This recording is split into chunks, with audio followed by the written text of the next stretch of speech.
नमस्कार मित्रांनो, साई मराठी ह्या चॅनलमध्ये तुमचे अगदी मनपूर्वक स्वागत आहे. मन धागा धागा जोडते नवा या मालिकेच्या येणाऱ्या काही भागांमध्ये अतिशय मजेदार ट्विस्ट आपल्यासमोर लवकरच दिसून येणार आहे.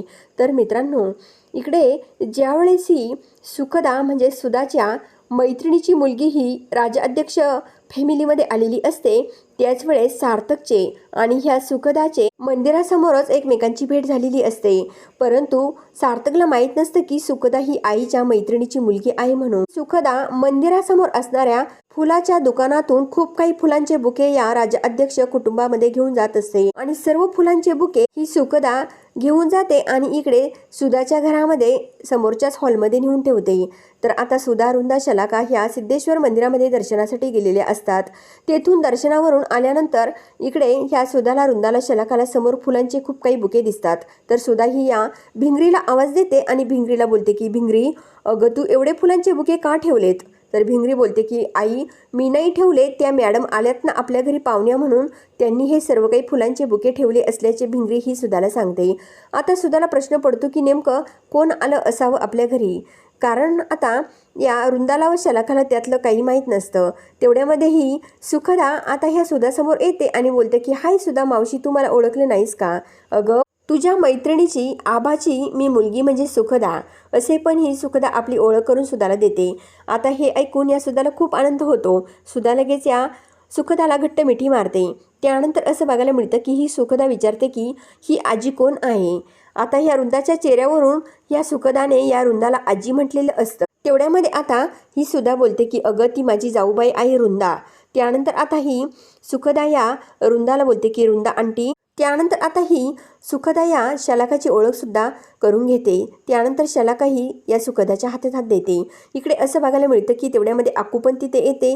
तर आता ही सुखदा विचारते की ही कोण? तर आता ही सुद्धा बोलते की अगं ती माझी मुलगी आकांक्षा.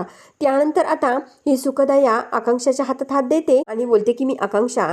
त्यानंतर आकांक्षा ही सुखदाला बोलते की तू मला आकू म्हटली तरी काही हरकत नाहीये. त्यानंतर सुखदा ही सर्वांना बोलते की मी आनंदी आत्माच आहे, कारण मला आनंदी राहायला खूप आवडतं, त्यामुळेच माझं नाव सुखदा ठेवलं, असे पण ही सुखदा या सर्वांना सांगते. त्यानंतर सुखदा बोलते की सुधा मावशी, मला नाशिकमधील वणीची देवी, गोदावरी नदी, अजून काय काय इथे प्रसिद्ध स्थळे आहे ना, तेवढी सर्व मला बघायची बरं का, आणि तू यायचं स्वतः मावशी माझ्याबरोबर, असे पण सुखदा या सुधाला बोलते. तर सुधा बोलते की ठीक आहे सुखदा, येईल बरोबर, असे पण ही सुखदा या सुधाला सांगते. त्यानंतर असं बघायला मिळतं की आता ही सुद्धा या भिंगरीला सांगते की भिंगरी, हिला हिची गेस्ट रूम दाखव. त्यानंतर भिंगरी ही या सुखदाला रूममध्ये घेऊन जाते आणि त्याच वेळी सुखदा ही आपल्या आईला फोन करून सांगते, घरातील सर्वांची ओळख करून सांगते. सुधा मावशीने मला कुणाकुणाची ओळख करून दिली आहे हे सर्व काही सांगते. त्यानंतर आता ह्या सुखदाला खूप गरम होत असतं. तर सुखदा ही फोनवर बोलता बोलताच आपल्या हातामध्ये असणाऱ्या रिमोटच्या साह्याने तो AC चालू करण्याचा खूप प्रयत्न करत असते, परंतु AC काही चालू होत नसतो. त्यानंतर सुखदा बोलते की नेमकं ह्या रिमोटमध्ये प्रॉब्लेम आहे की AC मध्ये आहे तेच काही कळेना. त्यानंतर ही सुखदा आपल्या आईला बोलते की आई, मी फोन ठेवते कारण मला खूप गरम झाले, मी नंतर तुझ्याशी बोलते. तर सुखदा ही आता आपल्या मनाशी बोलते की चला आता हे घर तर आपल्या मावशीचंच आहे, आपण आता दुसरी रूम बघूयात आणि तिथे जाऊयात. तर आता इकडे सार्थक हा ऑफिसमधून घरी आलेला असतो. सार्थक आपल्या अंगातील कोट काढतो आणि लगेच बाथरूममध्ये फ्रेश होण्यासाठी जातो.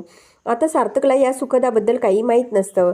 तर आता ही सुखदा डायरेक्ट या सार्थकच्या रूममध्ये येते आणि बेडवरती बसते आणि बोलते की वा, इथे तर खूप ओके रूम आहे, इथे खूप मस्त छान गार वाटतंय, असे म्हणत ही सुखदा बेडवरती बसते आणि लगेच आपल्या अंगावरती ब्लँकेट घेऊन तेच बेडवरती खाली पडते. त्यानंतर आता सार्थक हा येतो आणि लगेच या सुखदाच्या जवळ बेडवरती झोपतो, कारण सार्थकला माहीत नसतं की ही सुखदा कोण आहे आणि ही आपल्या घरामध्ये कशी आली आहे. त्यावेळेस आता सार्थकचे लक्ष सुखदाकडे जाते आणि सुखदा सुद्धा सार्थकडे बघू लागते. दोघेही एकमेकांकडे बघतात.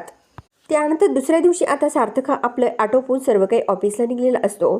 तर सुद्धा ही बोलते की सार्थक, तू आज ऑफिसला जाऊ नको, तू आज सुखदाला नाशिकमध्ये फिरायला घेऊन जा, तिला जेवढी जेवढी नाशिकमध्ये सर्व काही पर्यटन स्थळे आहे तेवढी सर्व काही दाखव, असे पण सुद्धा या सार्थकला बोलते. तू सार्थक हा लगेच आपल्या गाडीमध्ये बसून इकडे ऑफिसला निघून येतो. आता ही सुखदा या सार्थकला बघण्यासाठी राजाध्यक्ष एंटरप्राइजेस कंपनीमध्ये येते. तिथे बेनारे असतात. तर ही सुखदा बेनारेंना बोलते की इथे सार्थक राज्याध्यक्ष आहे का? तेव्हा बेनारे हो असे बोलतात. त्यानंतर बेनारे बोलतात की थांबा, इथे मी त्यांना सांगतो. तर बेनारे हे सार्थकच्या केबिनमध्ये जातात आणि सार्थकला सांगतात की सर, तुमच्याकडे सुखदा मॅडम आलेल्या आहेत. तेव्हा मात्र सार्थक हा वरती बघतो आणि बेनारेंना बोलतो की काय, कुठलेच सुखदा मॅडम असे पण सार्थक या बेनारेंना बोलतो. त्याच वेळेस आता सार्थकला बेनारे सांगतात की अहो बाहेर कोणतरी सुखदा मॅडम आलेले आहेत आणि त्यांना तुम्हाला भेटायचं आहे असे पण बेनारे ह्या सार्थकला सांगतात. त्यानंतर बेनारे हे या सुखदाकडे जातात आणि सुखदाला बोलतात की जा आतमध्ये तुम्हाला सरांची भेट घ्यायची आहे ना. तर ही सुखदा ठीक आहे असे बोलते. त्यानंतर मित्रांनो ही सुखदा आतमध्ये आल्यानंतर सार्थकच्या जवळ टेबलवरती बसते आणि समोर असणाऱ्या आनंदीचा फोटो या सुखदाला दिसतो. तर सुखदा विचारते की हा कुणाचा फोटो आहे. तर सार्थक बोलतो की त्या आनंदी मॅडम आहेत आमच्या. तर आता आनंदी हे नाव ऐकल्यानंतर सुखदा ह्या सार्थककडेच बघत राहते. त्यानंतर सार्थक हा या आनंदीबद्दल सर्व काही ह्या सुखदाला सांगतो आणि आनंदी कशा कशा सोडून गेल्या आणि आनंदीची व सार्थकची कशी लव्ह स्टोरी सुरू झाली होती हे सर्व काही सार्थक आता ह्या सुखदाला सांगतो.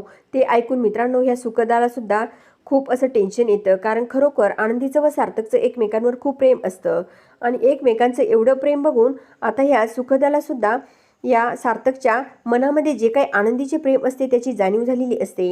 आणि सुखदा या सार्थकला बोलते की हे बघ सार्थक, मी तुला नक्कीच प्रॉमिस करते की आनंदीला आणि तुला पुन्हा एकत्र आणण्यासाठी मी नक्कीच मदत करणार. आपण दोघे मिळून आनंदीला नक्कीच शोधून काढूयात. मी बघते कशी आनंदी ह्या नाशिकमध्ये सापडत नाही असे पण आता ही या सार्थकला बोलते. तेव्हा सार्थक बोलतो की ठीक आहे, तुम्ही जर मला मदत करत असाल तर काही प्रॉब्लेम नाही आहे. कारण माझी आनंदी मला सोडून कुठे राहू शकत नाही हे पण मला माहीत आहे. कारण आनंदीने मला तसं वचन दिलेलं आहे की 7 जन्म जरी झाले तरी सर मी तुम्हाला सोडून कुठेही जाणार नाही. मला माझ्या प्रेमावर पूर्णपणे विश्वास आहे. आनंदी ही माझ्याकडे येणार म्हणजे येणार. तर सुखदा बोलते की ठीक आहे, बघा तुमच्या प्रेमावर तुमचा किती कॉन्फिडन्स आहे हे सर्व तुमच्या बोलण्यातूनच दिसून येते असे पण ही सुखदा या सार्थकला सांगते. त्यानंतर सार्थक व सुखदा दोघेही घरी येतात. इकडे ही नालायक वृंदा बिचाऱ्या आनंदीचे सामान घराबाहेर टाकून देण्यासाठी सर्व काही सामान आता हॉलमध्ये घेतलेले असते. त्याच वेळेस सार्थक व सुखदा तिथे येतात. तर आता सार्थक विचारतो की काकू हे काय चाललंय नेमकं, आनंदीचं सामान कशाला बाहेर काढलं. तर वृंदा बोलते की अरे 6 वर्ष झाले ती तुला सोडून गेली, तिचं सामान कशाला रूममध्ये ठेवायचंय, कशाला तुला त्या आनंदीच्या आठवणी घरामध्ये लागतात असे पण ही वृंदा या सार्थकला बोलते. तर सार्थक बोलतो की हे बघ काकू, तू जसं हे सामान आणलेलं आहे ना तसं त्याच ठिकाणी नेऊन ठेव, नाहीतर माझ्या इतकं कुणी बरं वाईट असणार नाही अशी धमकी सार्थक या वृंदाला देतो. आता ही सुखदा सुद्धा या वृंदाला बोलते की वृंदा आंटी तुम्ही आहेत ना आजीबाई, मग आजीबाईच राहा. कारण आता तुम्ही जर आनंदीचं सामान फेकून द्यायला निघाल्यात तर माझा तुम्हाला इंगा दाखवाच लागेल असे पण सुखदा या वृंदाला बोलते. आणि आपल्या हाताचं एक बोट वर करत ह्या वृंदाचा माझी सुखदा एका मिनिटामध्ये खाली उतरवते. आता ही सुखदाचं बोलणं ऐकल्यानंतर ही वृंदा आनंदीचं जसं सामान आहे ना तसं सर्व काही हाय त्या स्थितीमध्ये हाय त्या जागेवर नेऊन ठेवते. तर मित्रांनो आता ह्या सुखदाने आपला इंगा ह्या वृंदाला तर दाखवलेला आहेच, परंतु सुखदा आणि सार्थक मिळून आनंदीला कसं शोधणार हे बघण्यासाठी आपल्या साई मराठी ह्या चॅनलला नक्की सबस्क्राईब करा, लाईक करा आणि व्हिडिओ बघितल्याबद्दल धन्यवाद.